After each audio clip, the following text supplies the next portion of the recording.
Bismillahirrahmanirrahim. Bismillahirrahmanirrahim. Assalamualaikum warahmatullahi wabarakatuh.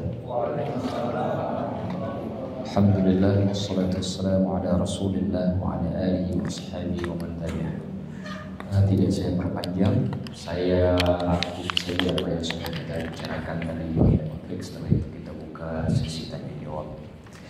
Tadi kita sampaikan ada 4 hal penting dari 4 perkataan para ulama. Yang pertama disebutkan oleh Sufyan Ats-Tsauri bahwa sebuah ilmu itu baru akan terjaga apabila ada amalan.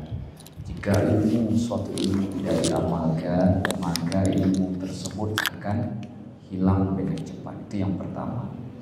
Yang kedua disebutkan oleh Ibnul Mubarak, murid dari Imam Hanafi. Kata beliau, seseorang itu masih tetap belajar maka dia disebut sebagai orang alim. Nah, sebab dia masih tetap belajar. Atau dalam bahasa yang lain, selama dia masih belajar, selama dia mau menuntut ilmu, maka dia diberi titel alim kepada dirinya. Tapi sebaliknya, di saat dia sudah berhenti dan menganggap dirinya sudah alim, pada saat itulah jelas sekali bahwa dia sudah menjadi orang yang bodoh. Kemudian Fudail bin Iyad juga menyebutkan, kata Fudail, bahwasanya ada 3 golongan di kalangan umat manusia ini yang paling kasihan kalau kita lihat. Kasihan betul kalau kita lihat. Pemuka kaum yang dilecehkan, dihinakan oleh kaumnya sendiri. Orang kaya tapi lagaknya miskin. Bukan sederhana, yang beda lagak miskin dengan sederhana itu beda. Kalau sederhana itu pilihan. Pilihan memang untuk hidup sederhana, tidak mau memperlihatkan. Tapi kalau lagak miskin itu memang pelit, tidak mau membantu segala macam. Tapi kalau misalkan memang hidup sederhana, siapa? Abdurrahman bin Auf itu kayaknya subhanallah, tapi hidupnya sederhana. Tapi beliau tidak pelit. Jadi maksud lagak miskin di sini artinya yang tangannya susah untuk membantu, susah untuk berbagi, itu maksudnya. Kemudian yang terakhir, orang alim yang dipermainkan oleh dunia. Dalam riwayat yang lain, kalau nggak salah itu riwayat Imam Baihaqi, itu disebutkan orang alim yang dipermainkan oleh orang bodoh. Orang alim dipermainkan oleh bodoh karena pejabatnya orang bodoh, tapi dia punya kekuasaan, maka dipermainkanlah orang alim oleh dia. Dan itu sudah sering kita lihat kan? Sering gak kita lihat? Nah itu golongan yang sangat kasihan kita lihat. Kata Fudail bin Iyad. Yang terakhir disebutkan oleh Imam Hasan Al-Basri, ulama tabi'in terkenal yang berasal dari Basrah, ulama hadis, ulama tasawuf dan juga ulama fikih. Kata beliau, hukuman yang Allah berikan kepada orang yang alim, kepada ulama apabila hatinya sudah mati. Tanda hati sudah mati, dia sudah mencari kesenangan dunia dengan menjual akhiratnya. Atau jalan ke akhirat yang harusnya untuk mencari ridha Allah, dia pergunakan untuk mendapatkan kesenangan dunia. Itu hukuman yang paling berat bagi ulama. Dan itu hukuman yang paling dahsyat, Pak, daripada hanya dikasih hukuman sakit. Kenapa? Hukuman sakit jelas sakitnya, obatnya jelas. Tapi kalau mati hati tak jelas penyakitnya. Orangnya sehat, makannya enak, temannya banyak, tapi hatinya dibunuh. Kenapa? Karena dia punya semua kesenangan dunia, tapi dia pergunakan jalan ke akhirat yang harusnya untuk mencari ridha Allah semata-mata. Saya kira itu saja yang bisa saya rangkum dari apa yang sudah kita sampaikan. Kalau ada pertanyaan saya persilakan. Terima kasih kepada Bapak Yasma. Kalau Bapak dengan materi yang sudah dirangkum yang disampaikan, dipersilakan yang akan bertanya 2 pertanyaan. Pertanyaan pertama dipersilakan pada Bapak. Assalamualaikum warahmatullahi wabarakatuh. Waalaikumsalam warahmatullahi wabarakatuh. Ustadz, saya ada satu pertanyaan dari satu cerita, tapi ada dua pertanyaan di dalamnya. Jadi begini, ada seseorang, katakanlah Bapak A, dia bekerja di satu perusahaan. Aslinya dia orang susah, orang ini, tapi begitu dia dapat pekerjaan, dapat kedudukan di bagian keuangan, dan kebetulan Bapak ini juga aktif di masjid, dan aktifnya itu tulus, dia memakmurkan masjid dan segala macam. Nah, di pertanyaannya, di sepanjang perjalanan di pekerjaannya ini, akhirnya dia mengetahui bahwa perusahaannya itu satu perusahaan yang korup, atau katakanlah yang memanipulasi uang, mungkin milik negara atau pemerintah atau dan segala macam. Yang pertama, apakah si bapak ini harus keluar dari pekerjaan itu karena tahu sumber keuangan perusahaannya itu seperti itu?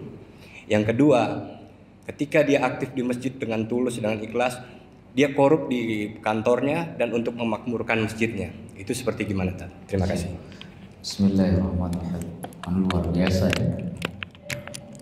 Korupsi uang ngasih ke masjid ya. Apa kalau istilah film dulu Robin Hood ya. Saya ingin tegaskan, gak ada Robin Hood di dalam Islam. Itu saya tegaskan. Tidak ada Robin Hood di dalam Islam. Makanya Sunan Kalijaga itu kan kerjaannya begitu kan. Ya kan? Beliau nyuri dari orang kaya ngasih ke orang miskin. Itu sebelum ngaji itu. Baru kemudian ngaji kan Sunan Kalijaga, berhenti kan? Berhenti kan? Jadi saya jawab langsung yang kedua. Saya jawab yang kedua dulu. Jadi jangan bawa uang haram ke tempat yang baik. Jangan bawa uang haram ke tempat yang baik. Kenapa? Karena tempat yang baik tidak bisa berkumpul dengan yang jahat. Tapi begini, ada tambahan pengecualian sedikit.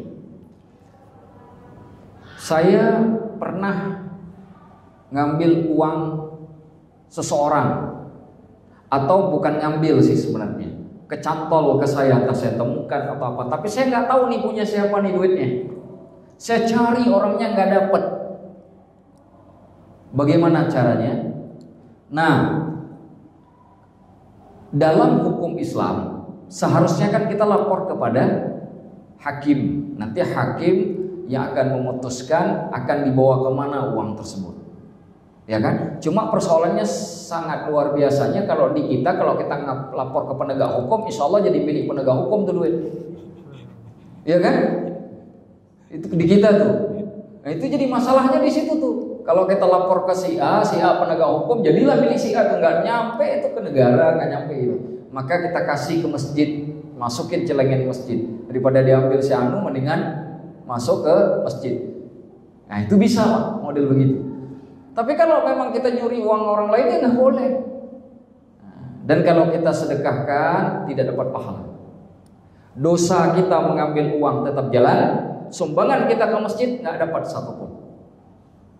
Jadi kan nabung dosa, berharap dapat pahala ternyata tidak dapat.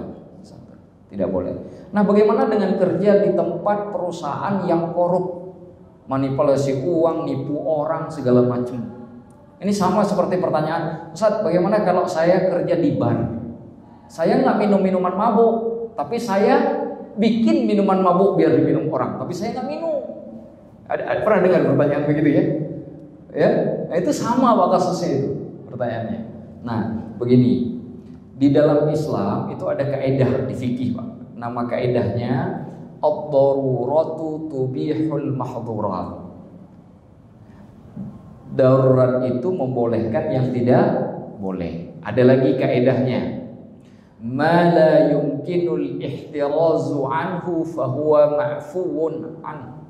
Setiap yang tidak bisa dihindari sama sekali, maka dia diampuni.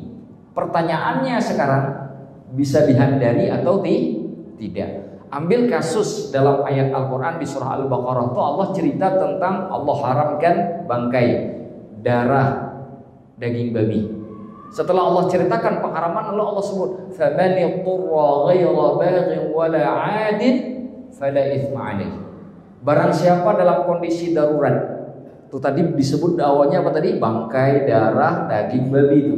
Siapa yang dalam kondisi darurat, syaratnya dua, ghayra baghin, tidak punya rasa suka. Jadi saya makan babi itu bukan karena suka, tapi karena butuh. Bisa dipahami Pak? Wala adin, tidak boleh berlebihan. Saya ini makan babi untuk menyelamatkan diri saya biar tidak mati. Begitu makanan itu sudah masuk dan itu cukup untuk saya mempertahankan hidup, berhenti. Kalau nambah, dosa. Mentang-mentang enak, nambah, dosa tuh. Bisa dipahami Pak ya? Nah, sekarang ukurannya dua tuh. Jadi syaratnya dua tuh. Kalau ada darurat, dilakukannya bukan karena suka dan tidak berlebihan. Itu sudah dilakukan nih.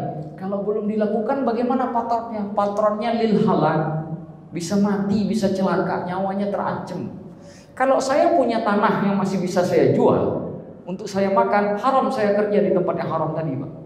Karena itu belum sampai pada lil halal, belum sampai celaka, belum sampai hancur, belum sampai mati, masih ada harta, masih punya tabungan, masih punya tanah yang bisa dijual. Enggak boleh saya kerja di tempat itu, karena itu tempat haram. Wajib keluar. Tapi kalau saya tidak punya uang, nggak ada orang yang ngasih makan, kayak misalkan kita tinggal di negara-negara yang mayoritasnya non muslim misalnya, ya kan? Nggak apa-apa dikerjakan, tapi syaratnya dua. Yang tadi itu tidak boleh berlebihan, tidak boleh suka. Suka ini artinya saya harus nyari dan usaha kerja yang lain, begitu wajib itu. Sambil saya menikmati itu wajib cari kerja yang lain. Tapi kalau saya nggak, masih ada uang depositonya, masih tanah yang bisa dijual, terus nggak mau keluar, memang enak itu namanya Pak, bukan darurat. Jadi beda enak sama darurat, itu memang enak itu. Apalagi kalau gajinya puluhan juta, udah nipu orang, nggak apa-apa, dah nipu orang, saya gajinya 50 juta sebulan. Ya enak itu namanya Pak, bukan darurat. Kenapa? Kalau cari kerja yang lain mungkin dapat, cuma gajinya 4 juta. Jauh Pak, 46 juta bedanya. Nah, jadi seperti itu. Jadi hukum darurat itu kalau bisa lil halak, bisa membawa kita kepada kecelakaan, dalam arti kata hilang nyawa, terancam nyawanya. Tapi kalau kita masih punya aset, punya segala macam, haram. Termasuk sama tadi yang kerja di bar, walaupun nggak minum, tapi nyuguhin minuman haram. Kalau saya nggak punya kesulitan, terus duit itu saya bawa, itu haram duitnya.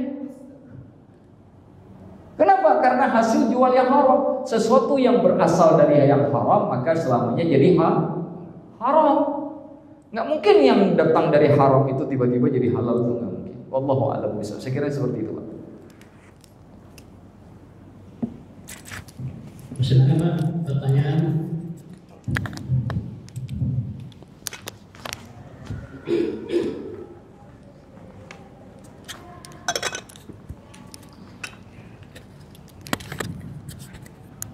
Maaf nih Ustadz, nanya lagi nih.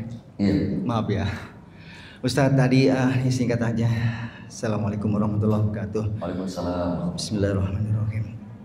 Ustadz, tadi ada golongan yang keempat tuh ya, yang kalau bisa hindari, karena orang ini ngeyel, orang ini begitu-gitulah poinnya di situ. Ini ada flashback ke belakang, sebenarnya background saya ke belakang, jadinya akhirnya saya kan bagaimana juga ada, maaf tanda kutip ya, orang yang terjerumus. Dan saya juga kebetulan Allah yang dengan mahabbahnya itu memberikan saya hidayah, bahasanya gitulah. Sementara kawan-kawan saya itu kan masih yang gitu ya, singkat kata. Apakah nih Ustaz, termasuk yang dalam surat Al-Baqarah, karena surat Al-Baqarah ini pada saat momentum saya dapat ini, saya ngeri-ngeri sedap. Karena apa? Allah telah mengunci mata hati dan pendengaran penglihatan. Wah, gimana nih? Maksudnya apakah sudah begitu nadirnya, begitu udah ini orang udah nggak bakal bisa lagi deh. Sementara saya pribadi terus ikhtiar untuk berusaha untuk silaturahim, ketemu ini orang-orang inilah, bahasa sederhana gitu ya, untuk ya karena masa lalu. Kedua Ustaz, ini masalah ilmu tadi. Ilmu kan harus diamalkan. Perjalanan hidup saya sederhana pada saat itu. Setelah saya kenal sholat, udah tahu sholat gitu, ternyata ibadah atau penghambaan seorang hamba kepada Allah itu adalah di sholat. Ternyata sholat itu banyak banget implementasi dari perjalanan seorang itu setelah sholat. Jadi saya pikir gini, kata sholat itu harus khusyuk dalam pergerakannya, bacaan segala macam, bahkan harus ngikutin, kalau berjamaah ikut imam. Ternyata Ustadz, yang saya perhatikan ternyata tidak diaplikasikan ilmu sholat itu di dalam kehidupan setelah sholat. Contoh yang sederhana aja, berapa banyak kalau di lampu merah Ustadz orang nyelonong boy, padahal muslim, dia sholat tapi tidak disiplin, dalam artian tidak menjaga kedisiplinan itu kan pengamalan ilmu tadi, terus berbohong, terus tidak tawadu dan lain sebagainya. Jadi saya akhirnya melihat sholat itu begitu banyak, kompleksnya banyak yang harus saya inikan. Dengar ajan masih santai, masih ngobrol-ngobrol, sementara dengar lagu Indonesia Raya aja orang harus hikmat, harus diam gitu loh. Saya ngeri-ngeri sedap gitu. Sementara ada dalil mengatakan kalau misalnya ada suara ajan kita bicara, apalah saya nggak tahu itu. Nah itu saya takutkan Ustaz. Nah maksud saya gini Ustaz, yang tadi poin pertama, Allah telah menutup mata hati dan pendengarannya itu, sejauh mana orang itu akan bisa kebuka lagi.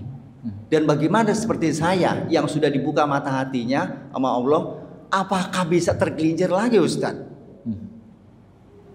Saya kan katanya iman itu kan naik turun. Mungkin itu aja Ustaz. Kurang lebihnya mohon maaf. Assalamualaikum warahmatullahi wabarakatuh. Pertama, petunjuk itu hak prerogatifnya Allah, pemberiannya Allah. Sekarang saya dikasih sesuatu oleh manusia, saya senangnya minta apa? Tapi jarang dari kita terkadang merasa senang dengan pemberian Allah. Padahal yang orang berikan ke kita itu juga sebenarnya pemberian Allah. Hidayah itu pemberian yang langsung Allah berikan tanpa perantara terkadang. Berapa banyak orang yang sudah dinasihatin tapi gak berubah. Tiba-tiba hanya karena ada satu kasus saja. Entah tiba-tiba dia melihat ada orang tabrakan di jalan, meninggal, dia melihat, waduh, sholat kagak pernah, ntar gue juga bakal mati begitu. Sadar Pak. Kejadian sore, maghribnya pergi ke masjid. Udah bertahun-tahun tuh nggak dekat, nggak pernah nginjak masjid.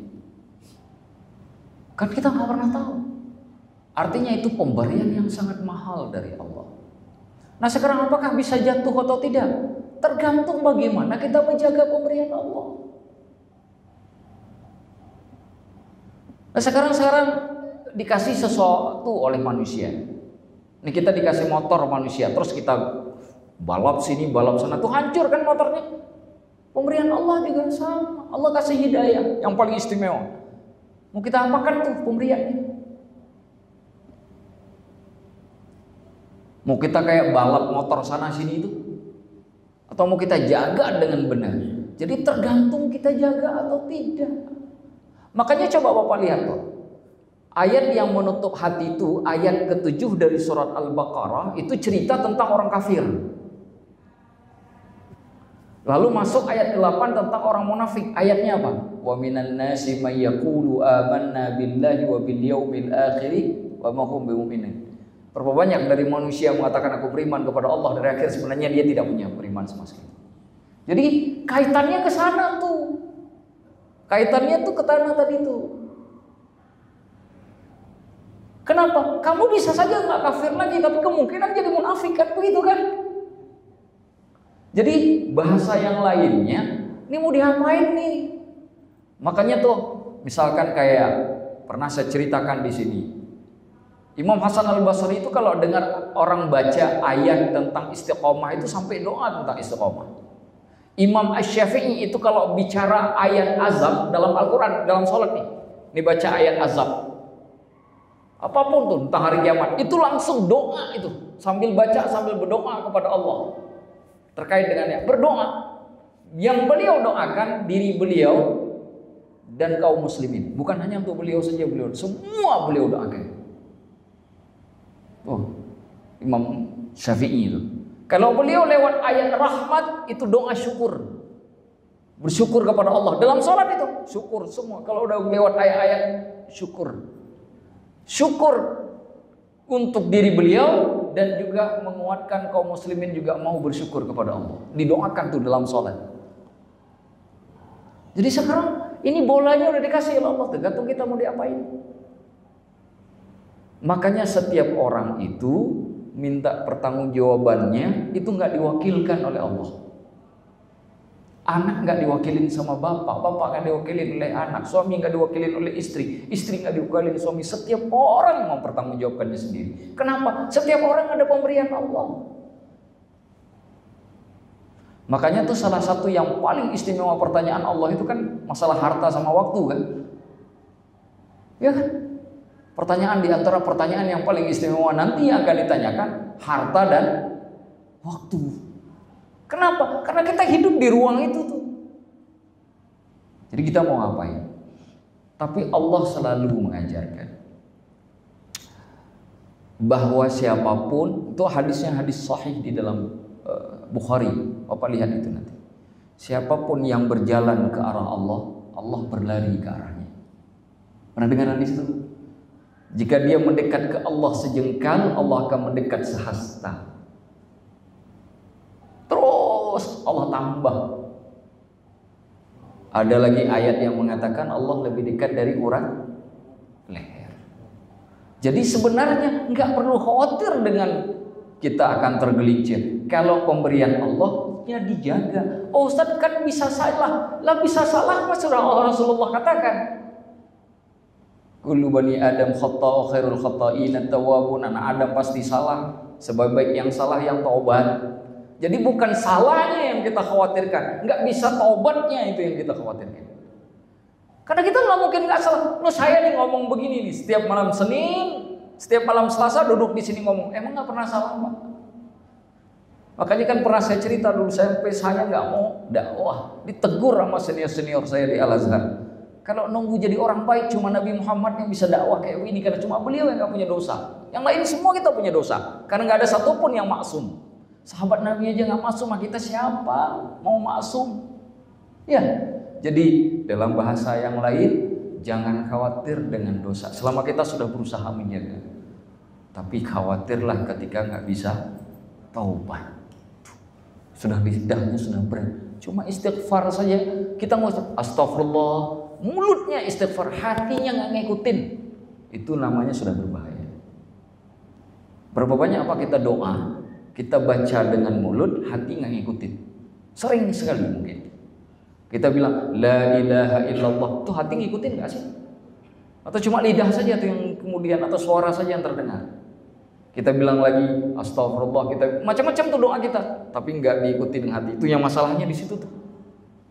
Di situ masalahnya. Berarti kita tidak jaga. Kalau tidak jaga, Allah ambil. Jangan heran Pak, bahkan ada kisah seorang penghafal Quran murtad. Kenapa? Karena nggak dia jaga. Al-Quran di tubuh dia bisa membuat dia begitu. Nggak dijaga. Jadi menjaga lebih sulit bagi orang yang merasa hidup ini happy-happy saja. Tapi bagi orang yang punya rasa tanggung jawab, dia sebenarnya hidupnya akan lebih santai. Kenapa? Karena pikiran dia cuma satu aja fokusnya, menjaga pemberian Allah. Udah cukup, berhenti di situ. Ya kan? Dia nggak capek dengan menjaga pemberian ini. Ini pemberian Allah bukan? Ini amanah dari Allah bukan? Itu aja yang dia jaga. Dia hidup untuk menjaga amanah Allah. Kenapa? Supaya orang yang ngasih amanah ketika kelimpa sama dia senang. Nih saya nitipin mobil ke Bapak. Begitu saya balik tuh mobil kaca spionnya hilang, bannya pecah. Kira-kira seneng nggak saya Pak? Nggak seneng. Bapak pun juga nitip sesuatu ke saya begitu, Bapak juga nggak seneng. Coba kalau misalkan dititip, dicuciin lagi tuh mobilnya, padahal tadi dikasih masih kotor. Begitu balik udah dicuciin, seneng nggak Pak? Bayangkan kalau kemudian titipan Allah kita perlakukan seperti itu. Allah nggak balas pakai uang, Allah nggak balas pakai AC, Allah nggak balas pakai deposito, Allah balas pakai surga langsung. Itu saya kira begitu saja. Terima kasih Pak. Terima kasih. Waktu sudah menunjukkan jam 8. Karena itu kajian pada malam hari ini kita cukupkan. Kalau memang masih ada pertanyaan disambung minggu depan, mudah-mudahan kita panjang umur. Silakan Ustaz untuk bilang juga. Terima kasih. Baik, jamaah semuanya, terima kasih untuk pertanyaan yang sudah diajukan. Semoga jawaban yang saya berikan bisa memberikan sebuah referensi dan juga hal yang positif yang barangkali bisa membuka cara kita berpikir, dan tentunya yang paling penting adalah bisa membuat kita istiqomah. Itu yang paling penting. Kita doa sama-sama, semoga Allah menganugerahkan kita istiqomah supaya kebaikan yang sudah kita kerjakan bisa kita pertahankan, keburukan yang belum kita lakukan jangan sampai pernah kita lakukan. Ala hadhihi niyyah wa kulli niyatin shalihah. Al-Fatihah. Balik yaum. Shiratal ladzina. Mari kita tutup doa khatam majelis atau kafaratul majelis. Subhanakallahumma wa bihamdik asyhadu an la ilaha illa anta astaghfiruka wa atubu ilaik. Assalamualaikum warahmatullahi wabarakatuh. فبأي آلاء ربكما تكذبان